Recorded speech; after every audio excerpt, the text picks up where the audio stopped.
Thank you. Very generous applause. Hope you're not disappointed.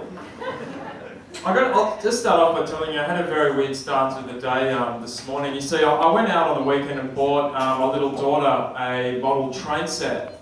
And I put the thing together in our living room yesterday. And I've come downstairs this morning and somebody has graffitied all the tiny carriages. I think it was one of the Lego men from a bit of a broken home. But I did do a bit of shopping on the weekend. I was going to go out, because it's coming up to summer, I was going to go out and buy myself a banana lounge, but haven't they gotten expensive recently?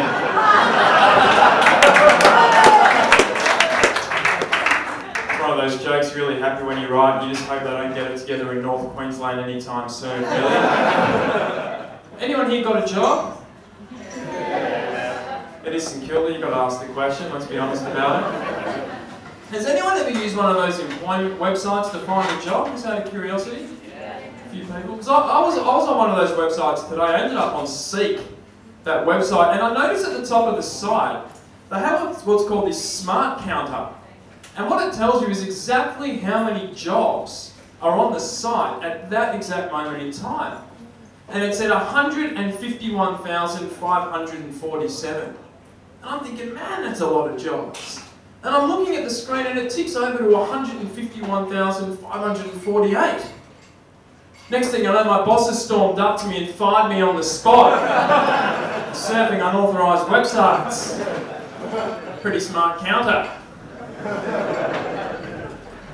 But I was looking at all the job options on the site. You know, they've got, building and construction, and they've got, banking and finance and all that. And then the one that really caught my eye was self-employment. Anyone here self-employed? Yeah. One person.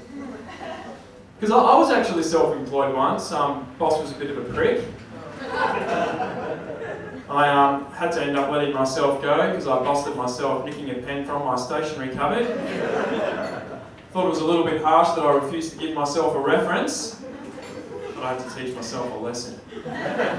If you could have any job in the world, it's an interesting thing to think about, because all these employment sites, they always talk about, you can have any job in the world, you can do anything you want, you just have to come onto our site, it's all about make luck happen and all that. And you start thinking about, what could you do as your dream job? It's an interesting question. What would you do, sir, if you could have your dream job? Probably not be here right now. No, what would you love to do? I feel like Oprah. Right? Happy man. Doesn't help the flow of the joke, he's happy with what he's doing. That's cool. I'll be ringing your boss tomorrow to see what we can do, But I was thinking about if I could have any job in the world, I would love to be a Hollywood screenwriter. I reckon that'd be the best job in the world. And right now, I'll tell you what I'd love to do. I would love to write a film-length version of The A-Team. How cool is The A-Team? They're remaking every movie. They remade Miami Vice. I would love to remake The A-Team. Because just for those of you who don't remember the story, there were 4 ex-commandos who were in prison for a crime they didn't commit. They promptly escaped from prison and then hid out among the LA underground from the US government. And when you analyse the show, they clearly couldn't have been trying too hard, the US government, to track down The A-Team. Because they weren't that hard to find. For starters, they were driving around LA in the same massive black van with distinctive red stripe down the side. Hardly a beige Toyota Corolla. And one of the guys was this massive black guy with a mohawk with 1,000 gold chains around his neck, who finished every sentence with the word sucker! It's kind of like no wonder the Americans are having trouble finding Bin Laden in Pakistan, But I love dangerous jobs. People who have really dangerous jobs is pretty cool. Like, policemen, firemen, Naomi Campbell's personal assistant. Man, she's nuts. But people who, they put their lives on the line every day, and I reckon one of them, does anyone here have a dangerous job, just out of interest? Apart from me at this very moment. Anyone? No, we're all nice white-collar people in here or something? Because I reckon one of the most dangerous jobs around are those guys who drive those massive petrol tankers. That's a dangerous job. And one of the things I've really found interesting, I don't know if you've ever been behind one of these things, but I noticed on the back of this petrol tanker recently, it had this tiny little fire extinguisher. Have you ever seen that? Something tells me when that 25,000 litres of fuel goes up, that 5 litres of foam ain't going to make much difference. Except, you know, so I'm going to help identify the vehicle later or something. But look, I don't have a dangerous job. I have to admit, I work in advertising. It's not a dangerous job. As far as I know, no one's ever been crushed to death by falling sales. That for my own amusement. But the funny thing about advertising, like, we get blamed for all kinds of things. Like right now, we're being blamed for the explosion in childhood obesity. They're blaming junk food advertising. And I've got to say that advertising has nothing to do with it. The reason there are so many fat kids out there today is because they've outlawed bullying in schools. You see, in my day, if you were a fat kid, you got so mercilessly teased and harassed at school, you went home and you exercised. Now you make you feel good about yourself. It's just not right. But just very quickly, before some massive guy just knocks me out, you know? A lifetime of agony and trauma, and he's going to take it out on me, you know? Or 65 kilograms. But I was talking about jobs and stuff. Does anyone here work in the city? A few people. Do you work in the city? I got fired yesterday.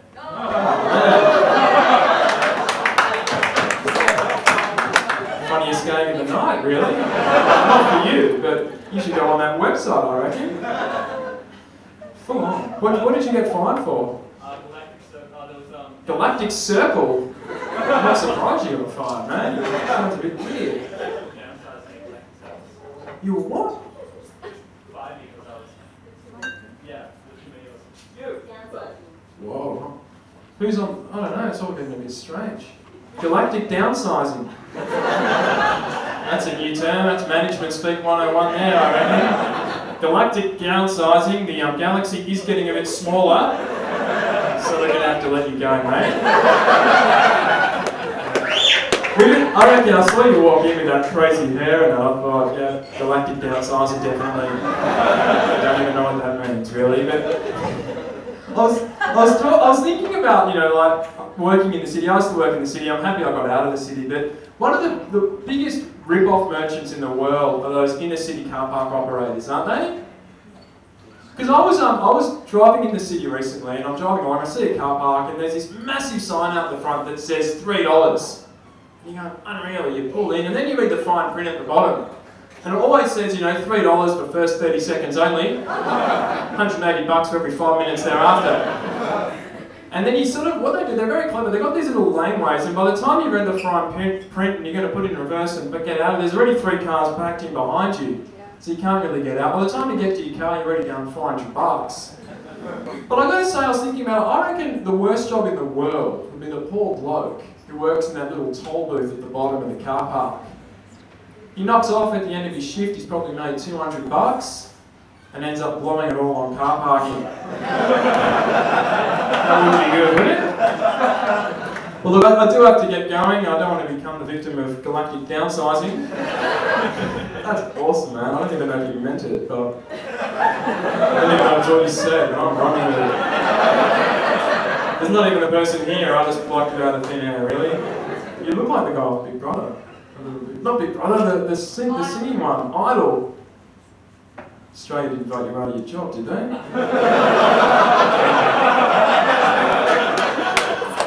But, paid him $50 to turn up and just feed me a couple of options. Look, very quickly, I'll finish off with something local, and some of you may have heard about this. Something topical, something local. There was a pretty nasty robbery on a milk bar in St Kilda fairly recently.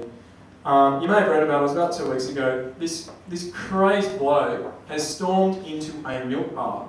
And he's obviously just decided to arm himself with the first thing he could find. He's marched into this milk bar with this massive rock and started threatening the owner, which is freaky. But the weird thing was the owner was fully prepared for it because he's actually reached behind the counter and pulled out a piece of paper.